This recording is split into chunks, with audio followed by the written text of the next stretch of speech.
चंद्रशेखर पांडे जी जुड़ चुके हैं, जो कि बीजेपी में वरिष्ठ नेता हैं। सर, आप बीजेपी में वरिष्ठ नेता हैं, क्या पद है इस समय और कहाँ हैं आप? मैं भाजपा का कार्यकर्ता हूँ, नेता हूँ, उत्तर प्रदेश लखनऊ से। लखनऊ से आए हैं। जी। सर, आपने बड़ा ही अभी चर्चा में सुना होगा कि जंतर मंतर पे कांग्रेस जनता सीजेपी जो है, कांग्रेस जनता पार्टी, इसका प्रदर्शन चल रहा है। सोनम वांगचुक जी जो है वो भूख हड़ताल पर है। आपकी सरकार से लगातार सवाल किया जा रहा है कि धर्मेंद्र प्रधान जी जो कि शिक्षा मंत्री हैं वो इस्तीफा नहीं दे रहे हैं। क्या लगता है कि सर इस्तीफा देने से, और इस्तीफा क्यों नहीं दे रहे हैं, क्या है इसमें? आप तो बीजेपी में ही है जी, बहुत सिंपल सी बात है, कोई इसमें कंफ्यूजन की बात नहीं है। धर्मेंद्र प्रधान जी की इस्तीफा मांगना किसी भी भारत के नागरिक का पूरा अधिकार है। उन्हीं का क्यों, भारत के किसी भी मंत्री, किसी प्रधानमंत्री, किसी का इस्तीफा मांगना भारत के किसी भी नागरिक का वो उसका कर्तव्य है, अधिकार है। हमें उससे कोई दिक्कत नहीं। अगर कोई विपक्ष में है तो उसका कर्तव्य है, और अगर कोई वो आम जनता है तो उसका अधिकार है, वो मांग सकता है। किसी का मांगिए। समस्या उस किसी के इस्तीफा मांगने से नहीं है, समस्या दूसरी है। समस्या का आप नाम क्या यूज करें, कॉकरोच। यह कहां से आया, कौन से वह जो है वो किस जज ने सुप्रीम कोर्ट के क्या बोल दिया, काकरोच किस संदर्भ में बोला, वो एक अलग विषय है। आपने युवाओं को काकरोच कहलाने में गर्व महसूस कराना चाहते हैं। काकरोच हमारे यहाँ गंदगी का प्रतीक है, काकरोच हमारे यहाँ समस्या का प्रतीक है, काकरोच हमारे यहाँ इन्फेक्शन का प्रतीक है। काकरोच कोई समाधान नहीं है, समस्या है। इसलिए लेकिन जिस दिन ये पार्टी जो इन्होंने फेसबुक पे, ट्विटर पे बनाई, उस दिन कहें तो आपकी जो बीजेपी के फॉलोवर्स थे उससे भी कहीं ज्यादा मात्रा में जो है लोग वहां पर उस पार्टी से जुड़ गए। देखिए, ये इस बात पे सख्त आपत्ति है मुझे, पूरे भारत को। एक छोटी सी बात सोचिए कि किसी भी भारतीय जनता पार्टी के फॉलोवर पाकिस्तान में कितने हैं, 0। बांग्लादेश में कितने हैं, 0। ऑस्ट्रेलिया में कितने हैं, मान लीजिए ना के बराबर। तो सवाल इस चीज का है, वो काकरोच पार्टी के शुरू के जो 80% जो फॉलोवर थे वो पाकिस्तान, अफगानिस्तान, बांग्लादेश जैसे भारत के प्रचंड धुर विरोधी राष्ट्रों के थे।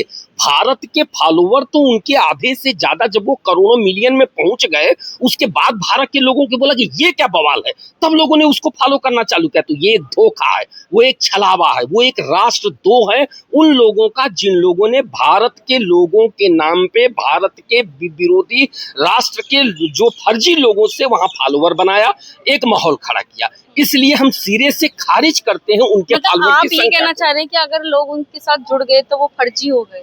नहीं, अगर लोग उनके साथ जुड़े हैं, दुनिया की एक पार्टी आप बता दीजिए कि जिसके पास अगर 20 मिलियन, अगर करोड़ों में फॉलोवर हो और उसके पास लाखों में भी मौके पे ना हो।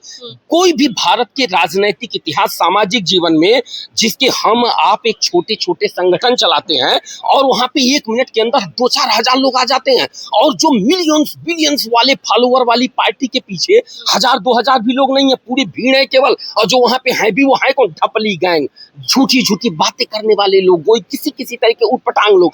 असल में रियल नहीं, युवा को बदनाम मत कीजिए। युवा कॉकरोच नहीं होता। युवा अगर वो वहाँ जंतर मंतर आप देखिए किस हालत में बैठे हैं। आप फिर से जाके देखिए, आपको मैं चैलेंज करता हूं कि 10 ऐसे युवा ढूंढ लीजिएगा जो असल में जिनका नीट जरूरत हो, जिनको धर्मेंद्र प्रधान से के बारे में जानते हो, नीट के बारे में जानते हो। ऐसा आपको कोई नहीं मिलेगा। सारे वो लोग हैं जो राजनैतिक मनसा, राजनैतिक विद्वेष से ग्रसित हैं, और उसके अलावा कुछ लोग हैं जो आप जैसे जो पता करने जाते हैं क्या हो रहा है।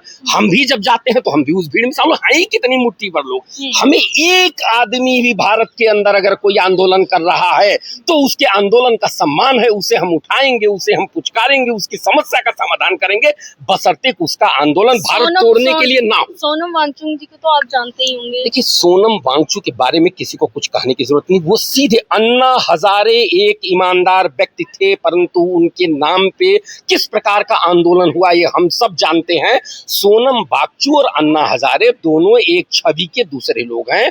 उन्हें सोनम वांगचुक को यूज किया जा रहा, वो क्यों यूज हो रहे हैं वो जाने। 1 हफ्ते से ज्यादा हो चुका है वो भूख हड़ताल पे बैठे हुए हैं, उन्होंने अन्न को त्याग दिया है।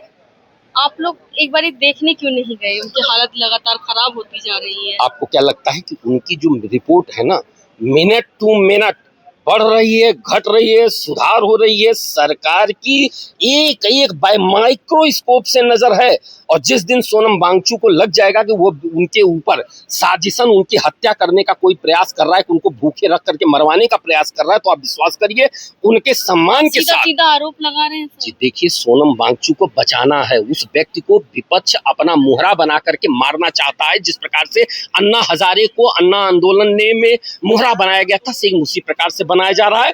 और निश्चित रूप से सरकार ध्यान दी हुई है, जब जो आवश्यकता होगी वो किया जाएगा, पूरी निगाह है। लेकिन हम जब तक उनमें, अगर उनके अंदर इच्छा शक्ति है, वो जब तक भी अनशन करना चाहे तब तक उनको अनशन करने का हक है। सरकार उसमें दखल नहीं देगी, सरकार तब तक उनके अनशन में नहीं दखल देगी जब तक कि उनकी जान पे कोई बात नहीं आएगी। हाँ सर, इतने बच्चों ने जो नीट का एग्जाम देने की तैयारी कर रहे थे, लेकिन लगातार नीट की जो परीक्षा है, जो पेपर है, वो लीक हो जा रहा है। अभी तो सीटेट का भी आपने देखा होगा कि लीक हो गया। तो लगातार जो पेपर्स हैं वो लीक हो रहे हैं। तो शिक्षा मंत्री जी को आपने पहले भी इतिहास में देखा होगा कि इस्तीफा दिए गए हैं जब कोई दिक्कत या परेशानी आ जाती थी या कुछ नाकामियां होती थी, तो मंत्री जी इस्तीफा देते थे। तो इस सरकार में क्यों नहीं दे पा रहे हैं धर्मेंद्र प्रधान जी? बहुत स्पष्ट सी एक लाइन की बात है, यह जो पेपर आउट होना, पेपर में गड़बड़ी हो जाना, फर्जी कैंडिडेट्स आ जाना, ये आज की प्रॉब्लम नहीं है, ये प्रॉब्लम भारत के 70 साल से है। अंतर ये था कि पहले कांग्रेस सरकारों में बिना एग्जाम हुए केवल लोगों को यूं ही नौकरियां रेवड़ियां जैसी बांट दी जाती थी। फिर उसके बाद एग्जामिनेशन का कांग्रेस और विपक्ष की सरकारों ने करवाती तो थी, लेकिन स्वयं सरकारें ही आउट करा देती थी कांग्रेस की। इसके चलते यह भेद नहीं खुलता था। परंतु वर्तमान में, आज की तारीख में, भारतीय जनता पार्टी ने प्रत्येक जगह से, जैसे नीट की बात आपने की, पता है आपको कि पूरे राज्य में 30 से ज्यादा अलग अलग बोर्ड के एग्जाम होते थे, 40 से ज्यादा अलग अलग संस्थाओं के एग्जाम होते थे। सारी जगह कहीं पेपर आउट हो रहा है, कहीं कुछ का, पूरा सेंट्रलाइज करके। और जिस प्रकार से एग्जाम कराने की बोर्ड बनाया गया, जगह जगह जैसे डायरेक्ट जो कंप्यूटर बेस्ड एग्जाम होने लगे, सारा करते हुए मोदी सरकार ने जिस प्रकार से परीक्षा में पारदर्शिता, ईमानदारी लाने का प्रयास किया है, मेहनत किया है, कार्य किया है, वह सराहनीय है। और निश्चित रूप से भारत की सरकार को इसके लिए बधाई देने की जरूरत है। मैं आपके चैनल के मार्फत से युवाओं को फिर से आश्वस्त करता हूं, वो पढ़ाई पे ध्यान दे, किसी भी प्रकार की धोखाधड़ी, जालसाजी से बचे। जब पेपर लीक हो जा रहा है तो क्या करें सर? देखिए, एक चीज आप समझ लीजिए कि पेपर लीक अगर कभी होगा इस मोदी सरकार में, तो दोबारा से फिर से एग्जाम होगा, और जो लीक करेगा वो जिंदगी भर जल रहेगा। सीटेट का भी तो जो भी लीक करेगा वो जेल में सड़ेगा, और उस लीक होने के कारण का जांच हो करके पता करते हुए सुधार किया जाएगा, जिससे वो आगे ना रहे। क्योंकि ये सरकार संकल्प है, संकल्पकृत है कि किसी भी प्रकार से परीक्षाओं में इस्तीफा देने में दिक्कत क्या है? देखिए, सवाल इस चीज का, इस्तीफा बहुत छोटा बात है, मांगना चाहिए। इस्तीफा मांगने पे किसी को आपत्ति नहीं, खूब मांगिए, आंदोलन कीजिए। एक आदमी भी भारत के अंदर अगर लगता है, हम कह रहे हैं कि धर्मेंद्र प्रधान जी का क्यों, आप भारत के किसी भी व्यक्ति का, किसी भी राजनेता का आप इस्तीफा मांगिए, वो वैधानिक अधिकार है, उस पर किसी को आपत्ति नहीं है। आपत्ति सिर्फ इतना है कि उसमें ईमानदारी, सच्चाई होनी चाहिए, राजनीतिक महत्वाकांक्षा नहीं होनी चाहिए। और बेचारे इंटर के पास बच्चों को छल मत करिए, उनको धोखा मत दीजिए, उनको गुमराह मत करिए, उनके भविष्य के साथ विपक्ष ना खेले, हम नहीं खेलने देंगे। इसीलिए हमारी आपत्ति। जो स्टूडेंट्स ने जो आत्महत्याएं की हैं, उनका क्या होगा सर? उनके परिवार का क्या होगा? देखिए, जो आत्महत्या बच्चे कर लेते हैं उनके साथ पूरी संवेदना है। निश्चित रूप से सामाजिक समस्या है, जो आज की नहीं है, 2014 की नहीं है, 2004 की भी नहीं है, ये 50 साल से ये समस्या चली आ रही है। यह एक अलग फोरम है बात करने का, जहाँ पे माँ बाप, शिक्षक, अभिभावक, सरकार, सभी को एक साथ एक प्लेटफॉर्म पे आके इस समस्या का समाधान का रास्ता निकालना पड़ेगा। सरकार कर रही है काम, लेकिन केवल सरकार इसको समाधान नहीं कर सकती है, अभिभावक से लेकर सभी को आना पड़ेगा। ये अलग विषय है, और इस विषय को इसके साथ मिक्स मत कीजिए। यह विपक्ष का एक ही खेल है कि वह लोगों को भ्रमित कर रहा है। विपक्ष जो खामियां हैं उसको तो उठाएगा ना सर? उठाइए, भ्रमित मत कीजिए, ठगिए मत, बेवकूफ मत बनाइए। आप जनता को देश, ये बेवकूफ बनाया जा रहा है? सिर्फ बेवकूफ नहीं बना रहे, ये लोग बहुत पागल हैं। इनको किसी भी कीमत पे भारत के अंदर गृह युद्ध कराना ही है।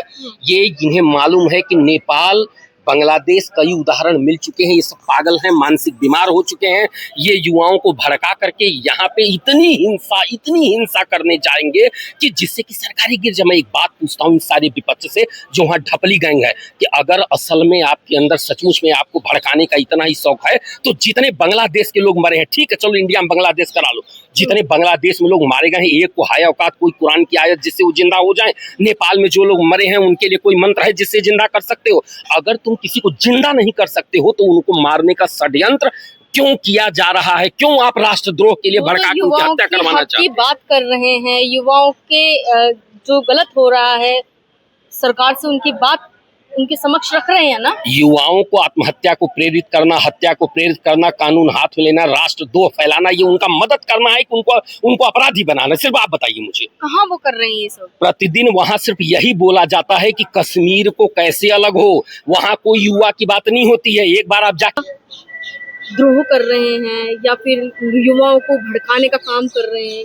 देखिए, हम कांग्रेस जनता पार्टी पे आरोप नहीं लगा रहे हैं, ना किसी पार्टी पे, ना जनता पे। आप लगातार इतनी देर से जी, यही बोल रहे हम यहाँ पे वहाँ बैठे हुए जो लोग हैं उन चेहरों के पीछे जो संगठित क्राइम अपराधी हैं, जिनका उद्देश्य है, जो बाहर अमेरिका में बैठ करके 6 करोड़ों लाखों करोड़ों के फॉलोवर पाकिस्तान, अफगानिस्तान, इंडोनेशिया से बना करके और इंडिया को गुमराह करके लोगों को जोड़ते हैं, ठगी करते हैं, और जब मौके पे जाते हैं तो करोड़ों की तो बात छोड़िए, लाखों नहीं, हजारों नहीं, सैकड़ों लोग उनको नहीं मिलते हैं। इस तरह का भारत के अंदर गृह युद्ध की नैरेटिव है ये इनके लिए। फिर से मैं कह रहा हूं कि ये बांग्लादेश नेपाल को भारत में रिपीट करने के लिए, गृह युद्ध करने के लिए एक संगठित अपराध है। इनका प्रयास है कि युवा ऐसा है तो फिर दिल्ली पुलिस ने वहां पे उनको बैठने की अनुमति क्यों दी?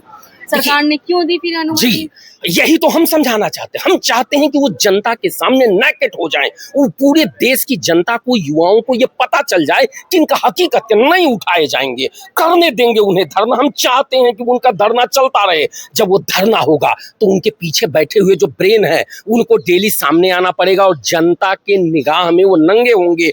जनता को ये पता चलेगा कि उद्देश्य क्या। हम चाहते हैं कि उनका उद्देश्य खुल करके भारत में आ जाए, कि वो भारत के खिलाफ राष्ट्रद्रोह फैलाना चाहते हैं, हिंसा फैलाना चाहते हैं और उन मुद्दों पे बात करना चाहते हैं जो असल में जिनका उनसे किसी सरोकार नहीं है। उनमें से कोई भी व्यक्ति को नीट से लेना देना नहीं है। जो बेचारे कुछ हमारे बच्चे हैं जो गुमराही में जिनको फंसा के रखे हैं, मुझे लगता है धीरे धीरे वो भी अब जा रहे हैं, ना के बराबर बचे हैं। सारे के सारे गुमराह लोग, राजनीतिक लोग, ढपली गैंग, देशद्रोह के गैंग, यही लोग वहां पालन कर रहे हैं। और जो हमारे वहां पे कुछ ऐसे भी लोग हैं जैसे वाकचू टाइप के, जिनका निश्चित रूप से उन्हें हम कुछ नहीं कह रहे हैं, सिर्फ इतना कह रहे हैं कि अन्ना आंदोलन की कॉपी पेस्ट ना हो जाए, अन्ना को फिर से कोई उल्लू ना बनाने, इतने मेरी प्रार्थना है। ये उनको समझने की जरूरत है, ना कि हमको।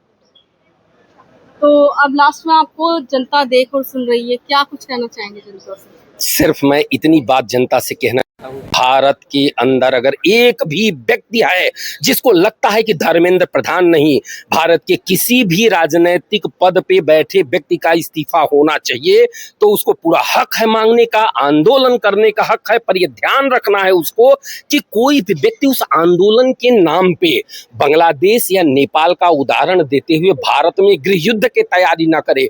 चूंकि जोश है, युवा जो होता है वो जोश है, युवाओं के अंदर जो जेनजी जिसे बोलते हैं वो प्रवाह है। जैसे नदी, सागर से नदी की लहरें आती हैं, वो लहर है।